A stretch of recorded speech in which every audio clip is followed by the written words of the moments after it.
What's up? This is your principals. I'm Mr. Fee, and this is Miss Ralston. Welcome back after week 1, back to school. Here we are with some updates for you.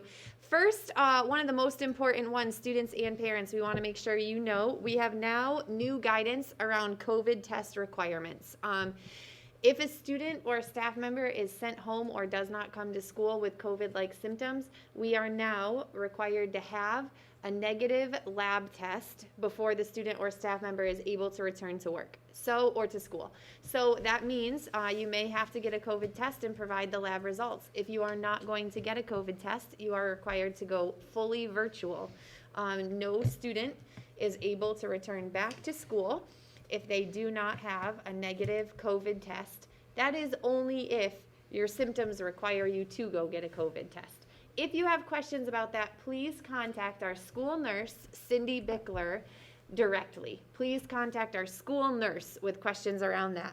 Also, please know, this is not a Cuba Rushford rule, a Miss Ralston rule, a Mr. Fee rule, or a Miss Bickler rule, or Mr. Gildemeister. This is just the rule that schools now have to follow, and we have to follow it. So thank you for understanding. Thanks for working with us. Contact Miss Bickler with questions. we're really excited to announce that starting Monday, sports start. So I want to say that again. What sports? Soccer and cross country at all levels start on Monday, and we're really, really excited for our kids to kind of get back in the swing of things from the middle and high school levels. So, Mr. Capoletti, our AD, contact Cap with any questions. So, Mr. Capoletti, with any questions regarding sports, please contact him. I do want to let you know, though, he sent an email out to your kids, basically with 11 points. And I'm not going to go through all of them, but I want to let you guys know an email was sent to your student. Via email. So here we go. Number 1, starting Monday, it also means the extracurricular academic policy starts. So that is important to note. The academic policy does start. Number 2, all levels start Monday from 3:15 till 5 p.m. There will be a late bus, Monday, Tuesday, Thursday, Friday. If it is your color day and you are in school, please sign up for that late bus so we have an idea of how many we have. Next, is practice count. Mr. Capoletti will go over that. There's also practice rules. Mr. Capoletti will go over. It is also in the email. He'll also talk about water bottles and social distancing and masks. And he'll talk about family ID registration. So please read the email that Mr. Capoletti sent, but we wanted to let you guys know, starting Monday, these soccer balls aren't just for show. We're rolling them out. So Monday, 3:15, practice time. Also, if you don't have internet at home, students, while you're in school, please screenshot that email so that you can show it to your parents when you get home. All right, 6th graders, I've been getting the 1,000,000 words or less. So parents, family members, older siblings, anyone who wants to submit that for your 6th grader, in 1,000,000 words or less, tell us everything there is to know about your 6th grader. So please send that our way. It's never too late. You can send it via email. You can handwrite it and send it in an envelope. Anything at all. But we love to read about your student and get to know them. Great. The other thing is we took the first week to really understand technology, to really understand our schedule. So I want you guys to know, starting Monday, we will begin new practicing.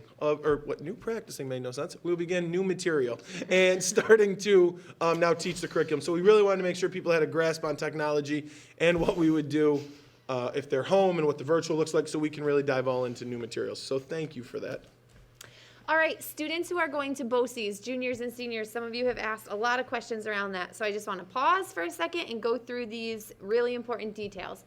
You are allowed to drive to BOCES.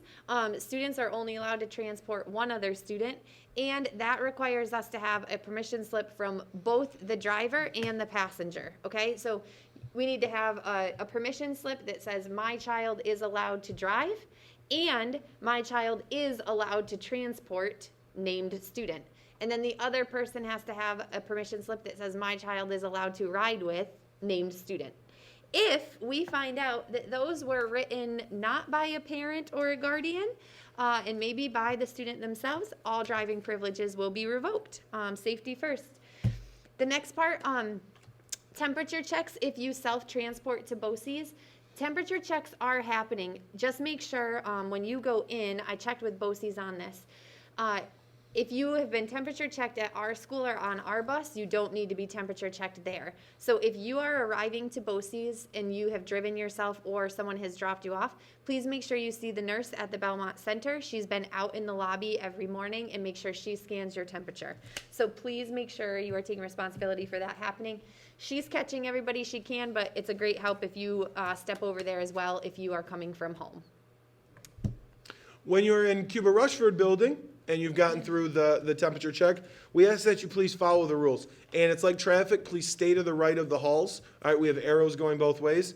Please social distance as you go into the parking lot, because that is school property. We do have yellow marks.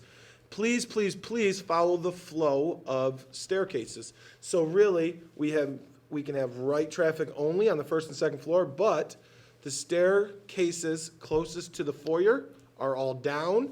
The ones at the end of each middle and high school are up. So we're trying to keep it a circle and make sure there's not any issues with the stairways.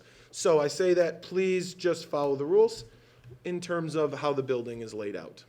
And with that, our masks also. This is another one that is not a rule mandated by Mr. Fee, Ms. Ralston, Mr. Gildemeister, any one of your teachers. It is required to be in school. So this, when your mask is down under your nose, you will be asked to put your mask above your nose. So it's not to cause any issue. Mr. Fee, do you want to share the trick with glasses? Oh, so I don't wear glasses, but I saw a teacher who wore glasses, and I noticed that he was doing this. He was flipping them. And So you twist the sides. you twist the sides, and the point is the hot air, which I have a lot, goes out the side, not out the top. That's true. So if you're wearing glasses, and we practice this, if you're wearing glasses, they don't fog up. So I was asking, shout out to Mr. Ryan, hey, Mr. Ryan, how come you fold them? Is it too big? And he said, no, because of my glasses, the hot air goes up and they fog. So the answer is to twist, and then the air comes out the side. So I'm sure a lot of people have been doing it, and I just thought their masks were too big. And thank you, Mr. Ryan, for explaining why you were doing it. And like I said, we practiced with some students, and we did find that does work. Not 100%, But it but helps quite a bit. Thank you. Thank you for letting me practice that. Yeah, you're welcome. Get glasses and it'll help out.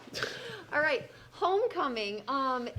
No specific details yet, but we want you to know there will be homecoming festivities happening. So student council officers, make sure you are in touch with your class advisors and with Mrs. Hellier, because we have some FUN to plan, and it's coming. Okay, this last one is just for you parents and students. We want to say thank you. We want to say thank you for your patience with the schedule. Cuba Rushford has been very firm from the beginning that safety was going to be our number one, and also equity within the building and making sure that it is fair and equal for people. So I say that because schedules were confusing at times. We had stuff to work out, but I want you to know your student safety is always number one. And with that, if you have an issue, please come and see us. It is probably the best way to just call our office, talk to Mrs. Smith in the front desk, or direct your questions to whoever you have. If it's a scheduling question, to the guidance counselor. If it's a sports question, Mr. Capoletti. Come to us first before posting, because I do want to let you know that we don't always see the post, but when you call, we know that you will get a phone call back. So I just wanted to say thank you, and if there's something we can do better, we'd like to hear it, because we are trying. And from the bottom of my heart, and Ms. Ralston, I want you to know we put a lot of time and effort into this for safety for your kids, and there was hiccups, and we will get through them. So thank you, CRCS community. I second all of that, and like Mr. Fee said, there are hiccups along the way. There will continue to be hiccups along the way. So thank you again for your flexibility and understanding. Please know that we are going to continue to tweak. So we are looking, the week of October 12th will be 1 full month that we've been in school for in-person instruction. So that week, we are looking at all of the data from every area, schedules, transportation, food, all of that, which just reminded me something. So we are going to look at everything then, and then tweak what we can, how we can, where necessary. So thank you for understanding. Thank you for your patience. Thank you for trusting us. People have asked questions about nutrition. There was an update posted to our website by Mr. Gildemeister back in August, but we are no longer allowed to serve food off-site. So food can only be picked up at the school. This is why it's no longer at the Rushford Fire Hall. Again, not an us rule, and something that we really wish we could do, because we know how important that is. But Unfortunately, right now, we can only serve food on site at school. So on the days you don't have school, you are able to pick up food here. We're seeing what we're allowed to do for something different as time goes on, but right now, that is a regulation that we have to follow. So, thank you again for understanding. Thanks for supporting us. We hope you have a wonderful weekend. We hope the first week for all kids was great, and we look forward to week number 2. Have a good weekend, everyone. Thanks so much. I'm smiling, I promise. You just can't see it.